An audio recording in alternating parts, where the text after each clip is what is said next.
Nobody can stop this flow. Hallelujah. Hallelujah. Thank you, Master. Thank you, Master.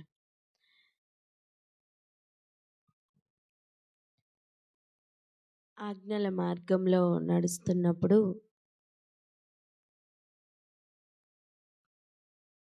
పరలోకంలో సంతోషం ఉంటుంది.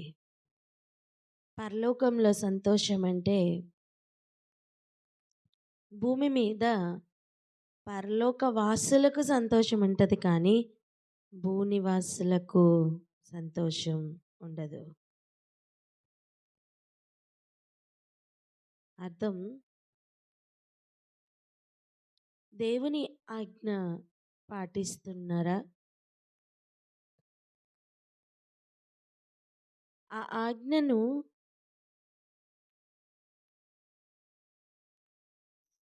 ఆజ్ఞలు పాటించడంలో ఎంత దూరమైనా వెళ్తూ దేవుని ఆజ్ఞయే ప్రాముఖ్యం అని జీవితంలో మారిందా? అయితే ఇక అపవాదికి టెన్షన్, రెండవది శత్రువుకి టెన్షన్. చెప్పండి, శత్రువుకి టెన్షన్ అని. హల్లెలూయా.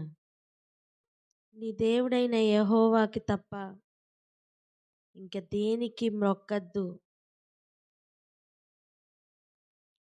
అనే ఆజ్ఞను తూచా తప్పకుండా పాటిస్తున్న మొర్దెకై. మనం అదే చూస్తున్నాం. అక్కడికే వెళ్దాం రండి. ఎస్తేరు గ్రంథం 3వ అధ్యాయం. ఎస్తేరు గ్రంథం 3వ అధ్యాయం. అహష్వేరోషు రాజు ఏలన ఆరంభించాడు. 12 సంవత్సరాలు కావస్తుంది. నీసాను మాసం అంటే యూదుల క్యాలెండర్లో మొదటి మాసం. అప్పుడు ప్లాన్ చేసి వెళ్ళాడు హామాన్. వెళ్ళి రాజుతో ఇష్టం వచ్చినట్టు మాట్లాడుతున్నాడు. ఏమేమి మాట్లాడుతున్నాడండి? ఎటువంటి మాటలు మాట్లాడుతున్నాడు? రాజుకి ఎలాగైతే ఎక్కిస్తే రాజు వింటాడో అలా మాట్లాడుతున్నాడు. రాజుకి మాట్లాడుతూ రాజు చివరికి ఉంగరం కూడా ఇచ్చేసి, ఆ రోజుల్లో ఉంగరం అంటే ముద్రతో సమానం. రాజు ఉంగరం, ఆ ముద్ర దేని మీదైనా వేస్తే ఇక అది రాజు శాసనం అని అర్థమవుతుంది. ఆ ఉంగరం ఇచ్చి నీకు ఏది ఇష్టమో అది చెయ్యి, నీకు ఏది అనుకూలమో, నీ దృష్టికి ఏది అనుకూలమో అది చెయ్యి అని చెప్పి రాజు ఇచ్చేసినట్టుగా మనం చూస్తున్నాం. అక్కడికి వెళ్దాం రండి. 11వ వచనం నుండి 13వ వచనం వరకు చదువుదాం. 11 నుండి 13 వచనాలు.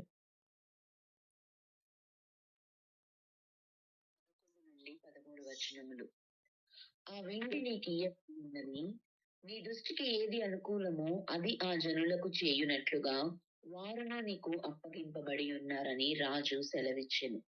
ఈ హామాను యూదులకు శత్రువు.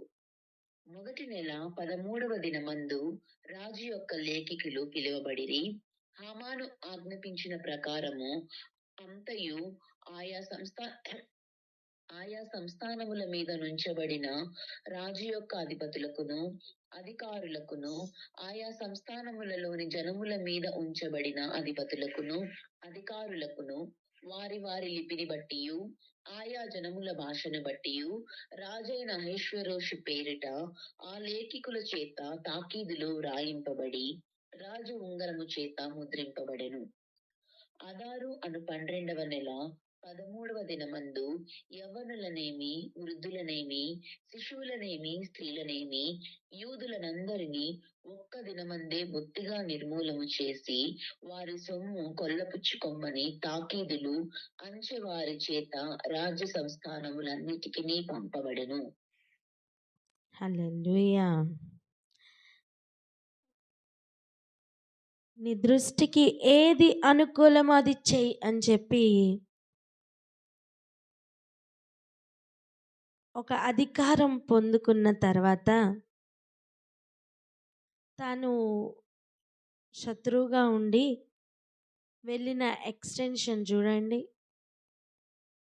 అంటే ఎంత దూరం వెళ్ళాడో ఒకసారి చూడండి. మొదటి నెల 13వ దినం రాజు యొక్క లేఖికులు పిలువబడిరి. లేఖికులు అంటే రాజు దగ్గరున్న రాసేవారు. ఈ రోజుల్లాగా రాత అనేది ఎంత ఫాస్ట్గా ఆ కాలంలో లేదు కదా. ఒక్కొక్క అక్షరం ఇంట్లో ముంచి రాయాలి. అలా రాయించడానికి కొంతమందిని వాళ్ళు నియమించి ఉంచేవాళ్ళు. వాళ్ళ పేరే లేఖికుడు. లేఖలు రాసేవాడే లేఖికుడు.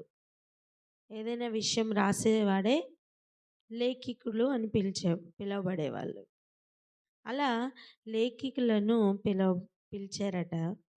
హామాను ఆజ్ఞాపించిన ప్రకారం అంతా కూడా ఆయా సంస్థానముల మీద ఉంచబడిన ఎన్ని సంస్థానాలండి? 127. ఆ 127 సంస్థానాల మీద ఉంచబడిన అధిపతులకు, అధికారులకు, ఆయా సంస్థానాల్లోనున్న జనుల మీద ఉంచబడిన అధిపతులకు ప్రతి ఒక్కరికి కూడా వారి వారి లిపిని బట్టి అర్థం, ఆయా భాషల వారికి వారికి అర్థమయ్యే విధంగా వారికి ఉండే లిపిని బట్టి ఎన్ని భాషలు ఉన్నాయో అంతమందికి కూడా ఆయా జనముల భాషను బట్టి రాజైన అహష్వేరోషు పేరట ఆ లేఖికుల చేత తాకీదులు వ్రాయింపబడి రాజు ఉంగరం చేత ముద్రింపబడెను. అంటే ఏ దేశంలోనైనా, ఇతర ఏ భాషలోనైనా, ఎక్కడైనా సరే యూదుడు ఉన్నాడా టార్గెట్ అయ్యాడనమాట.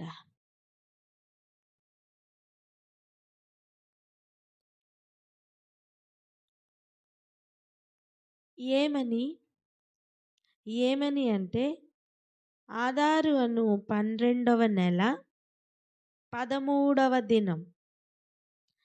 ఇది ఏ నెల డిసైడ్ అయిందండి?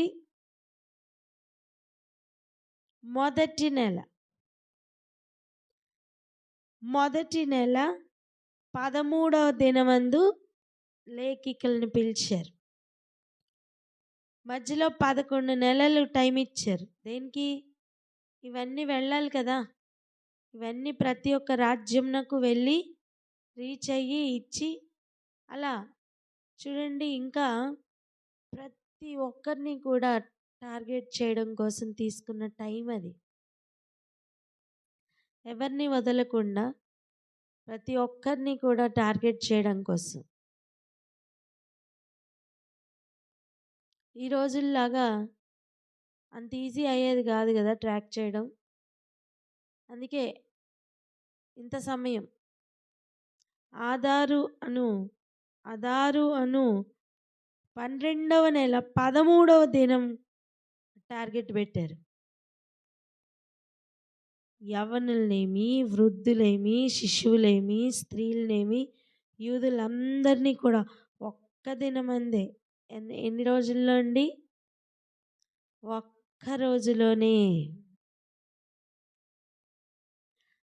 ఒక్క రోజులో బొత్తిగా నిర్మూలన చేసి వారి సొమ్ము ఉంటే అదంతా కూడా మీరు కొల్ల సొమ్ముగా తీసుకోవచ్చు అని తాకీదులు పంపించారు. ఇప్పుడు ఆలోచించండి, రాజు ఆజ్ఞ చంపించమని అయినప్పుడు చంపిస్తారేమో, కానీ కొల్ల సొమ్ము తీసుకోండి అని అది కూడా అందులోనే రాయించడం ఎందుకు? కొల్ల సొమ్ము కోసమైనా, అర్థమైందా? కొల్ల సొమ్ము కోసమైనా వారు ఖచ్చితంగా చంపేస్తారు కనుక.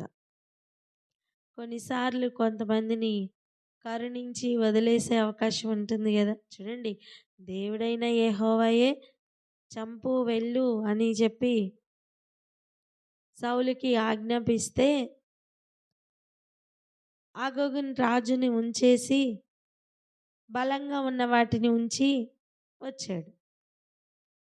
అలా భూలోకపు రాజు ఒక ఆజ్ఞ ఇస్తే ఎవరికైనా సరే వీరు పనికొస్తారు అనో లేకపోతే ఇతర కారణాలతోనో ఉంచరని ఏంటి గ్యారంటీ కదా. ఆ అవకాశం కూడా ఇవ్వకుండా ఆ కొల్ల సొమ్ము మీరు తీసుకోవచ్చు అన్నప్పుడు ఎవరికైనా సరే ఆశ ఉంటుంది. అంతేకాదు రాజాజ్ఞ పాటించడానికి వారికి వచ్చే లాభం మీద మరి ఎక్కువ ఆశ ఉంటుంది. ఇలా ఒకే ఒక్క రోజులో యూదులందరినీ కూడా నిర్మూలన చేయడానికి శత్రువు అధికారమును వినియోగిస్తున్నాడు. ఇక్కడ ఒక విషయం ఆలోచించండి. రాజాజ్ఞకు లేదా రాజు హెచ్చించిన పొజిషన్కు చేరిన హామానుకు మొక్కనేది ఒక్కడే కదా. యూదుడైన మొర్దెకై ఒక్కడే కదా. దాని ఎఫెక్ట్ మొత్తం అన్ని సంస్థానాల్లో ఉన్న, అన్ని భాషలు మాట్లాడుతున్న, ఆయా జనముల మధ్యన బ్రతుకుతున్న మొత్తం యూదుల్ని నిర్మూలన చేయడానికి నిజంగా అంత అంత తప్పు చేశాడా? ఆలోచించండి. చాలాసార్లు మనం అనుకుంటాం, నేనేం చేశాను, నాకెందుకు ఇలా అవుతుంది? దేవుని ఆజ్ఞ పాటించడానికి, దేవుని ఆజ్ఞ ఎంతవరకు పాటిస్తామో అని టెస్ట్ చేయబడుతున్న లెవెల్ కూడా ఎంత ఎక్కువ ఉందో చూస్తున్నారా? మీకు అర్థమవుతుందా? ఇంటెన్సిటీ అర్థమవుతుందా? ప్రాణం పోయినా పర్వాలేదు, ఆజ్ఞ నిలబడాలి. ప్రాణం పోయినా పర్వాలేదు, ఆజ్ఞ కోసం నిలబడాలి. అటువంటి మనస్తత్వం మనలో డెవలప్ అవ్వాలి. ఆమేన్.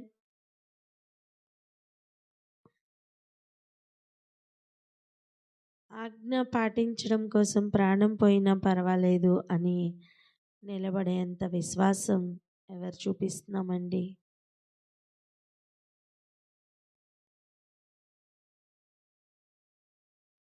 ఒక్కసారి ఆలోచించండి. నా ప్రాణమే పోతుంది, నాకెందుకు ఈ జ్యేష్ఠత్వం అని చెప్పి ఆలోచించిన లెవెల్లో ఉంటున్నామా? ప్రాణం పోయినా పర్వాలేదు, ప్రాణం పోయినా పర్వాలేదు, ఆజ్ఞ మాత్రం పాటించాలి అని ఒక లెవెల్లో ఉంటున్నామా? ఒకసారి ఆలోచన చేసుకుందాం, స్వపరీక్ష చేసుకుందాం.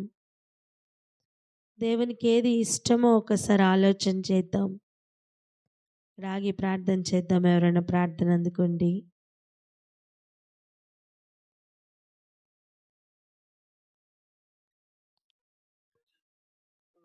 మీకు వందనాలు, స్తుతి స్తోత్రములు చెల్లించుకుంటున్నాము తండ్రి. అయ్యా రక్షకుడా, నీకు వందనాలు, స్తోత్రములు అయ్యా. అవును తండ్రి, నాయన అయ్యా తండ్రి, ఆజ్ఞలో ప్రభువా యేసయ్య ధ్యానించుట మాత్రమే కాదు నా తండ్రి, ఆజ్ఞల మార్గంలో నడిచి నాయన ప్రభువా యేసయ్య అవును తండ్రి, మేము చెప్పిన ఆజ్ఞ కొరకు నాయన, అయ్యా ప్రభా, నువ్వు చేసిన నీకు చేసిన వాగ్దానము కొరకు తండ్రి, అయ్యా తండ్రి కడ వరకు నాయన ప్రభు ఆ ఆజ్ఞ నిలబడుటకు తండ్రి నాయన, ఆజ్ఞను పాటించుట ఎంత తండ్రి ప్రభు ఏసయ్య, ఆజ్ఞల మార్గం నుంచి తొలగిపోకుండా తండ్రి నాయన స్థిరముగా ఉండుటకు తండ్రి నాయన ప్రభు, అయ్యా మాకు బలము శక్తి మీరే అనుగ్రహించమని, ధైర్యము నిబ్రము స్థిరత మీరే దయచేయమని ప్రార్థిస్తున్నామయ్యా. అవును తండ్రి, ఆజ్ఞ కొరకు తండ్రి నాయన, అదొక ప్రభు ఆ దినమున తండ్రి నాయన, అనన్య ఆశ్చర్య మిషాయిలు దానియేలు తండ్రి నాయన, అయ్యా అయ్యా మా దేవుడికి తప్ప మేము ఎవరికి మొరొక్కము అని ప్రభు ఏసయ్య, అయ్యా మమ్మను కాపాడినను కాపాడకపోయినను పర్వాలేదు, కానీ మేమైతే ఆ విగ్రహాలకు మొక్కము అని ప్రభు అగ్నిగుండంలో వెళ్ళిన రీతిగా మేము చూస్తున్నామయ్యా. నేనందరినీ మాకు శాంతి పెట్టి ఉన్నారు ప్రభు. ఇదిగో తండ్రి, నోటి ద్వారా పలుకుట మాత్రమే కాదయ్యా తండ్రి, ఉదయం నిండా ఆజ్ఞ నింపుకున్న వారమై, అయ్యా మా ఎదురుగా తండ్రి నాయన ఏసయ్య, నీకు మరణమా జీవమా అని ప్రభు తండ్రి నాయన ఏసయ్య, ఒక సందిగ్ధం వచ్చినను ప్రభు ఏసయ్య, ఇదిగో తండ్రి ఆజ్ఞ నిమిత్తము తండ్రి మరణమైనను పర్వాలేదని ప్రభు ఏసయ్య, తండ్రి జీవమునిచ్చే ఒక అబద్ధపు జీవితం వద్దని, తండ్రిని ప్రభు ధిక్కరించే జీవితం వద్దని తండ్రి నాయన, మరణమైనను తండ్రి యొక్క ఆజ్ఞను పాటించి అయ్యా ప్రభు మరణించుటకు సైతము తండ్రి నాయన ఏసయ్య సిద్ధపడే ఒక కృపను మాకు దయచేయమని వేడుకుంటున్నామయ్యా. మాకు సహాయం చేయండి తండ్రి. అయ్యా ప్రభు, ఇక రానున్న దినములన్నీ అంతిమ కాలపు ప్రవచన యొక్క వతని నెరవేర్పులో ఉంటాము తండ్రి నాయన. అప్పుడు మరింత జాగ్రత్త పడి తండ్రి నాయన ఏసయ్య, మీ ఆజ్ఞలు గైకుంటూ ఆజ్ఞల మార్గంలో నడుస్తూ అనేకులకు మాదిరిగా ఉంటూ, అయ్యా ప్రభు ప్రాణము సైతం పెట్టినట్లుగా తండ్రి నాయన ఆజ్ఞను పాటించుట ఎంత ప్రభు వేసే స్థిరముగా ఉండటకు మాకు సహాయం చేయండి. మాకైతే బలము శక్తి లేదు, కానీ మీరు అనుగ్రహించబడి తండ్రి నాయన ప్రభు విశ్వాసముతో నిరీక్షణతో ప్రభు ఏసయ్య, మీ ఆజ్ఞల మార్గం నడిచి గమ్యము చేటకు మీరే మాకు సహాయం చేయమని ఏసయ్య అతి పరిశుద్ధ నామమున ప్రార్థించి వేడుకొని పొంది ఉన్నాము తండ్రి. ఆమేన్. హల్లెలూయా. చదువుదాం 14, 15 వచనాలు కూడా. ఎస్తేరు గ్రంథము 3వ అధ్యాయం 14, 15 వచనములు. మరియు ఒకానొక దినమునకు వారు సిద్ధపడవలనను ఆ ఆజ్ఞకు ఒక ప్రతి ప్రబలింపబడినదై ప్రతి సంస్థానములోనున్న సమస్త జనులకు ఇయ్యబడుటకు పంపబడెను. అంచెవారు రాజాజ్ఞ చేత త్వరపెట్టబడి బయలువెళ్ళిరి. ఆ ఆజ్ఞ శూషణ కోటలో ఇయ్యబడెను. దాని విని శూషణ పట్టణం కలతపడెను. అంతటా రాజును హామానును విందుకు కూర్చుండిరి.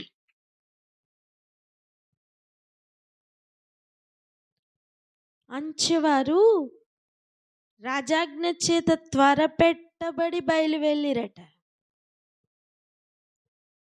అంటే ఇవన్నీ కూడా అందించి ప్రతి ఒక్కరిని కూడా సిద్ధపరచడానికి త్వరపెట్టబడుతున్నారు. ఇప్పుడు ఒక్క విషయం ఆలోచించండి. రాజు తనకున్న అధికారం ఉన్న ఆ ఉంగరం ఇస్తే ఎంత కొత్త రూల్ పుట్టిందో చూసారా. ఒక జాతిని మొత్తం నిర్మూలం చేయడానికి ఒక ప్లాన్ అండి. ఒకసారి ఆలోచించండి. 2 సంవత్సరాల పిల్లలు, మగపిల్లల్ని లోపల ఉన్న వాళ్ళని, 2 సంవత్సరాల లోపల ఉన్న మగపిల్లల్ని చంపండి అనే ఆజ్ఞ పుట్టడం ఎలా ఉంది? పురుటిలోనే మగపిల్లవాడైతే చంపండి, ఆడదైతే ఉండనివ్వండి అనే రూల్ ఎలా ఉంది? కానీ ఒక డేట్ ఫిక్స్ చేసి ఏ భాషలో ఉన్నా సరే, ఎక్కడ ఉన్నా సరే, యూదుడు అనేవాడిని వదలద్దు, ప్రతి ఒక్కరిని కూడా చంపేయండి అని చెప్పి ఆజ్ఞ రిలీజ్ అయితే అది ఎలా ఉంది ఒకసారి ఆలోచించండి.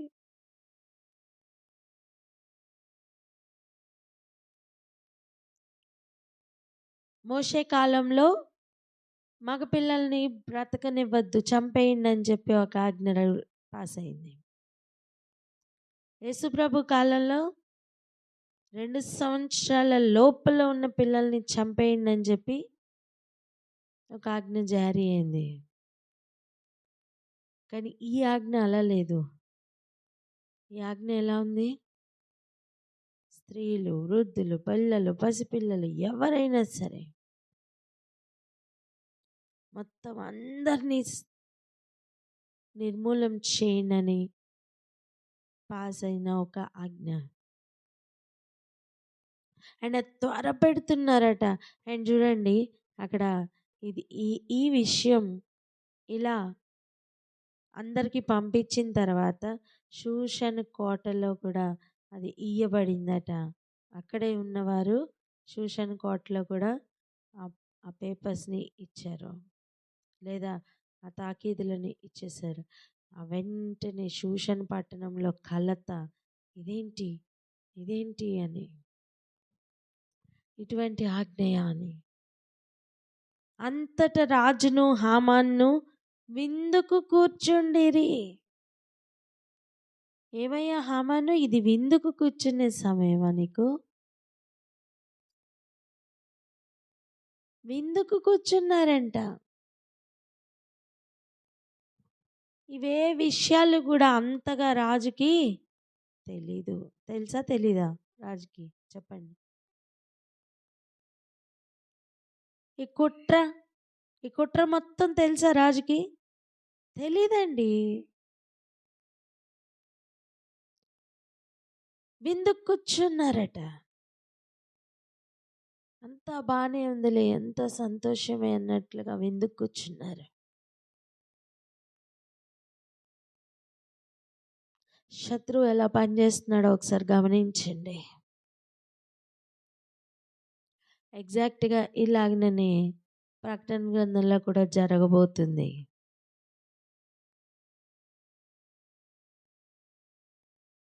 ముద్ర వేసుకున్నవారు, ముద్ర వేయబడని వారు ఇలా వేరవబోతున్నారు. పరిశుద్ధుల ఓర్పును విశ్వాసమునకును పరీక్ష రాబోతుంది. ఇదొక స్టోరీ అయితే విని అవునా అనుకుని వదిలేయడానికి అవుతుంది.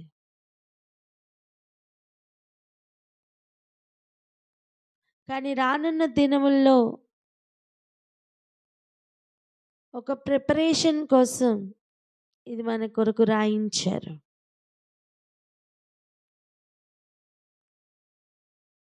ఒక్కసారి ఆలోచించండి. నాకేదో కావాలి అని ప్రభు ఆజ్ఞల కోసం పరిగెడుతున్న వారమైతే ఇటువంటి పరీక్షలకి నిజంగా నిలబడగలమా? అసలు ఆయన ఆజ్ఞల్ని పాటిస్తామో లేదో అని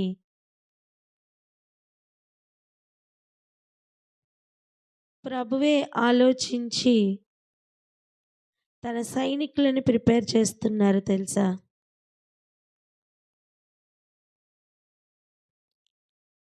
ఒక మాట చదువుకుందాం రండి. ద్వితీయోపదేశ కాండం 8వ అధ్యాయం 2-3 వచనాలు చదువుకుందాం. 8వ అధ్యాయం 2-3 వచనములు. మరియు నీవు ఆయన ఆజ్ఞలను గైకొందువో లేదో నిన్ను శోధించి నీ హృదయంలోనున్నది తెలుసుకొనుటకు నిన్ను అణచు నిమిత్తమును అరణ్యములో ఈ 40 సంవత్సరములు నీ దేవుడైన యెహోవా నిన్ను నడిపించిన మార్గమంతటినీ జ్ఞాపకము చేసుకొను. ఆహారము వలననే గాక యెహోవా సెలవిచ్చిన ప్రతి మాట వలన నరులు బ్రతుకుదురని నీకు తెలియజేయుటకు ఆయన నిన్ను అణచి నీకు ఆకలి కలుగజేసి నీవే కాని నీ పితరులే కాని ఎన్నడెరుగని మన్నాతో నిన్ను పోషించెను. హల్లెలూయా. ఒకసారి ఆలోచించండి. ఈ ఆజ్ఞల మార్గంలో నడుస్తున్న ప్రయాణం ఎలా ఉంటుంది, ఎలా ఉన్నది? నువ్వు ఆజ్ఞ పాటిస్తావో లేదో, ఆజ్ఞ గైకొంటావో లేదో అని నిన్ను శోధించడానికి, నీ హృదయంలో ఉన్నది తెలుసుకోవడానికి 2వ వచనంలో అవే రాస్తున్నాయి చూసారా? నువ్వు ఆజ్ఞ పాటిస్తావో లేదో,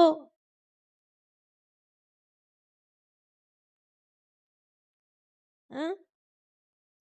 అని నీ హృదయంలో ఉన్నదేంటి అని తెలుసుకోవడానికట. ఇంకా నిన్ను అణచ్చు నిమిత్తము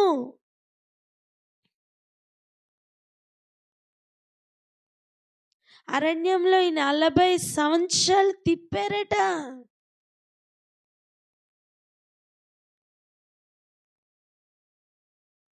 అండ్ ఆ ప్రయాణం ఎలా ఉందో జ్ఞాపకం చేసుకోమంటున్నారండి.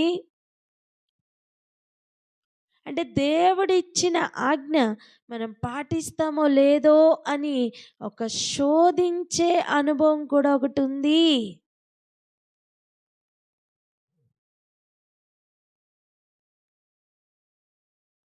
అసలు ఆజ్ఞయే ఇష్టం లేదు. దేవుడు ఇలా చేయమంటాడు, దేవుడు అలా చేయమంటాడు, అందుకని ఈ దేవుడే వద్దు. ఏం అనుభవం అది? నేను అంటాను కనీసం చేటలోనికి కూడా చేరని అనుభవం కదా. ఎందులోకి చేరని అనుభవం? చేటలోనికి.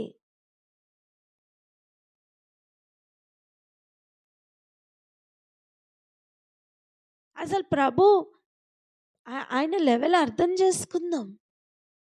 ఆజ్ఞ ఇవ్వడం మాత్రమే కాదండి, అది పాటిస్తామో లేదో అని మనల్ని శోధిస్తారట. మన హృదయంలో ఉన్నదేంటో తెలుసుకుంటారట. ఇప్పుడు మొర్దెకై నేను మొక్కను అన్నప్పుడు, ఎందుకు మొక్కవు అని చుట్టూ ఉన్నవారు అడుగుతున్నప్పుడు, నేను మా దేవుడికి తప్ప ఇంకెవరికి మొక్కము అని చెప్తున్నప్పుడు తెలుసా పరలోకం అంతా కాలర్ ఎగరేస్తుందని.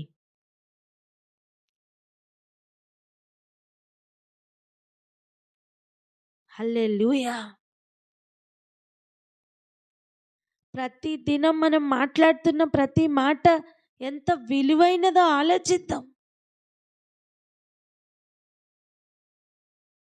మన ఉద్దేశం, లోపల ఉన్న ఉద్దేశం ఎంత విలువైందో ఒకసారి చూద్దాం. ఎందుకంటే దేవుడు హృదయంలో ఉన్నది తెలుసుకొని మళ్ళీ అణచి. ఎందుకు అణచడం? ఎందుకండి అణచడం? దేనికి అణచాలా? నా చిత్తం కాదు ప్రభా, నీ చిత్తమే అని ఆయన మాటకు లోబడేది ఎప్పుడు? అలా అణచివేయబడినప్పుడే. హల్లెలూయా.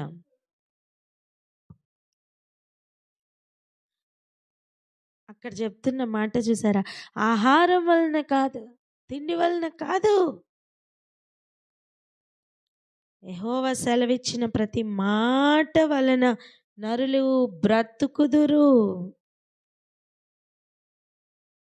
అని నీకు తెలియచేయుటకు ఆయన నిన్ను అణిచి, మళ్ళీ వచ్చింది అణిచి. నిన్నేం చేస్తారట ప్రభు? అణిచి. ఆయన అణచకపోతే మనం లోబడం. చెప్పండి అన్నమాట.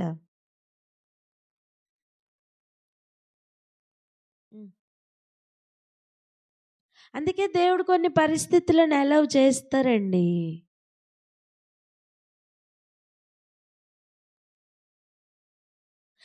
ఎలాగైతే ప్రతి ఒక్కరిని నిర్మూలన చేయడానికి ఒక డేట్ ఫిక్స్ చేశాడో, అలా మనందరినీ కూడా నిర్మూలన చేయాలని అపవాది ఎప్పుడూ ప్లాన్ చేస్తూనే ఉంటాడు తెలుసా.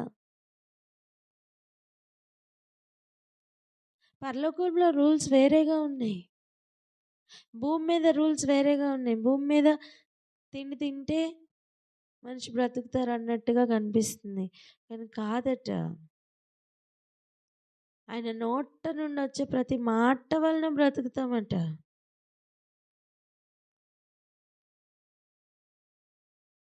అందుకే చెప్తున్నమాట, నేను అణచి నీకు ఆకలి కలుగు చేసి నీవే గాని నీ పితరులే గాని ఎన్నడూ ఎరుగని మన్నాతో నిన్ను పోషించెను. ఈ 40 సంవత్సరాలు నువ్వు వేసుకున్న బట్టలు పాతగిల్ల, నీ కాళ్ళు వాయలేదు. ఒకడు తన కుమారుని ఎట్లు శిక్షించెనో అట్లే నీ దేవుడైన యెహోవా నిన్ను శిక్షించువాడని నీవు తెలుసుకొని ఆయన మార్గముల్లో నడుచుకొనున్నట్లు, ఆయనకు భయపడునట్లును నీ దేవుడైన యెహోవా ఆజ్ఞలు గైకొనవలెను.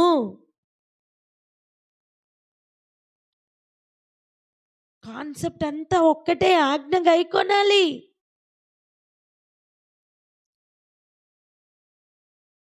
ఎవరి పరిధిలో వారికి ఇది ప్రభువు నేర్పిస్తున్నారు. ఆమేన్. ఆ రోజు ఇశ్రాయేలీయుల్ని ఇలా అరణ్య మార్గం చుట్టూ తిప్పి నేర్పించారు. ఈవెన్ బబులోన్లో ఉన్నా సరే ఆయన ఆజ్ఞలు పాటిస్తామని చెప్పిన వారు ప్రత్యేకంగా నిలబడ్డారు. ఈరోజు నా జీవితాల్లో ఆజ్ఞలు పాటించడం కోసమే ప్రతి పరిస్థితిని మనం ఎదుర్కొంటున్నామని ఈరోజు గ్రహిస్తావా?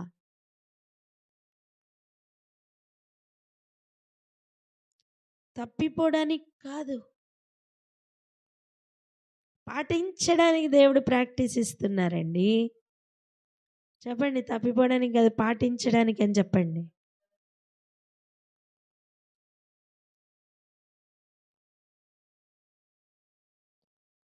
హల్లెలూయా. ఎంతమంది గ్రహిస్తున్నారు? దానిలో శోధన ఉంటుంది. నేనేమంటున్నా అంటే ప్రతి చిన్న శోధనకి కూడా పడిపోతూ ఆజ్ఞను విడిచిపెడుతున్న మన బ్రతుకులు ఒక్కసారి వీరి ఎదురుగుండా కంపేర్ చేసుకుందాం. ఆజ్ఞయే ప్రాణాధారంగా, ఆజ్ఞ పాటించుటయే ఇక సమస్తములాగా ఉన్న మొర్దెకైనా ఒకసారి ఆలోచిద్దామా?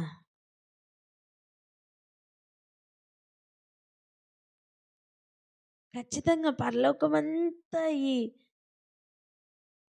ఈ సిచ్యువేషన్ చూస్తుండొచ్చండి. జయధ్వనులు వినపడుతుండొచ్చండి.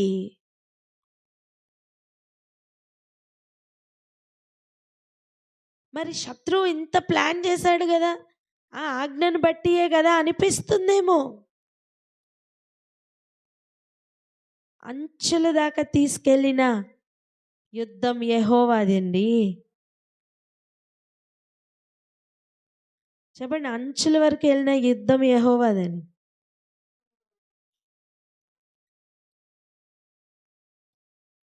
ఒక్క వ్యక్తి ఆజ్ఞ పాటించడం కోసం నిలబడితే చాలు, ప్రభు అక్కడ గొప్ప కార్యాలు చేయడానికి రెడీ.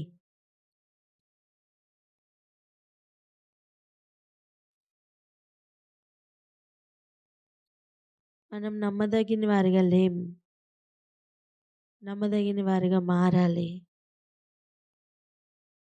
ఆయన ఆజ్ఞయే మనకి ముఖ్యంగా మారాలి.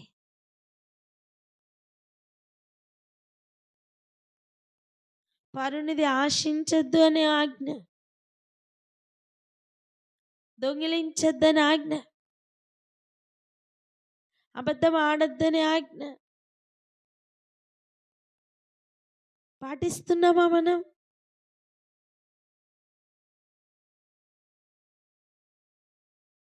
పాటిస్తున్నామా మనం? ఆలోచించండి.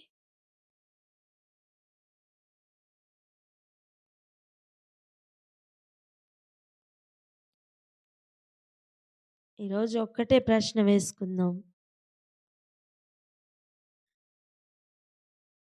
దేవుడు ఆజ్ఞలు పాటించడానికి ఇస్తున్న ఆజ్ఞలు వేరు, ఆ లెవెల్ వేరు.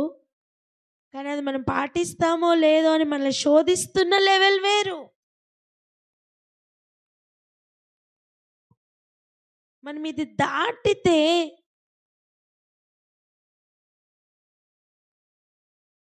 ఈ లెవెల్ కనుక మనం దాటితే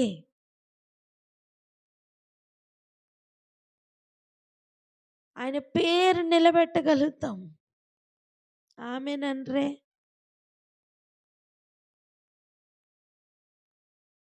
భూమి మీద ఆయన నామమునకు జరిగిన కలుగుతున్న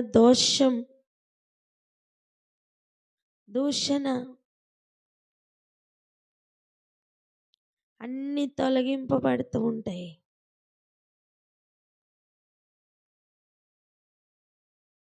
ఆలోచన చేసుకుంటూ ఇక్కడ ప్రార్థన చేసుకుందాం. శత్రువు ఎంత గొప్పగా ప్లాన్ చేశాడని ఏం అనుకోవడానికి లేదు. తర్వాత ఏం జరిగిందో మనందరికీ తెలుసు. కానీ ఇక్కడ ముఖ్యమైన ఇష్యూ ఏంటి తెలుసా? ఆయన ఆజ్ఞను పాటిస్తూ నిలబడుతున్న వారు ఉన్నారా? భూమి మీద అలా కనిపిస్తున్న ఒక్క ముర్దకై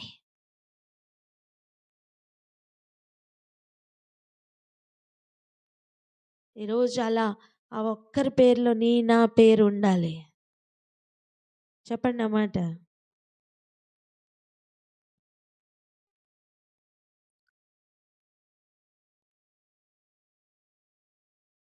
ప్రార్థన చేసుకుందాం.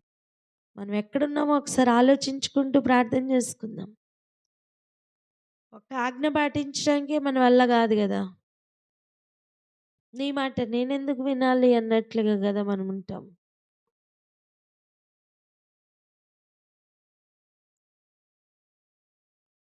ప్రభు ఏది వద్దన్నారో అది రమ్యంగా కనిపిస్తుంది కదా. అదే కదా ఏదైనా తోటలో ఉన్న అనుభవం.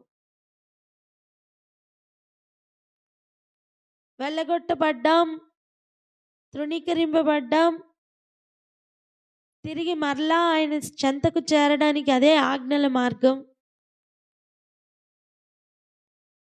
అది ముందు ఉంచినా సరే దాన్ని గ్రహించలేని ఒక భయంకరమైన స్థితి కదా మంది. మానవ జాతిలో ఆయన కొరకు ఏర్పరచబడిన వారు, పిలువబడిన వారు, ఏర్పరచబడిన వారు ఆ జాబితాలో ఉండాలి అంటే ఆయన ఆజ్ఞలు పాటించడం ఎంత ప్రాముఖ్యమో అర్థమవుతుందా? శత్రు కోపమే వస్తుందండి, పిచ్చి కోపం వస్తుందండి. అందరినీ నిర్మూలం చేయాలన్నంత కోపం వస్తుందండి. దానికి భయపడి దేవుని ఆజ్ఞన విడిచిపెట్టేది మనం. ఇంకెంతకాలం ఇలా ఓడిపోతూ ఉన్న జీవితాలు ఇంకెంతకాలం? ఆజ్ఞ ప్రాముఖ్యంగా మన జీవితంలో మారాలి. దేవుడే ప్రాముఖ్యంగా మన జీవితం మారాలి. ప్రార్థన చేసుకుందాం అక్క. Thank you, Jesus. Thank you, Lord.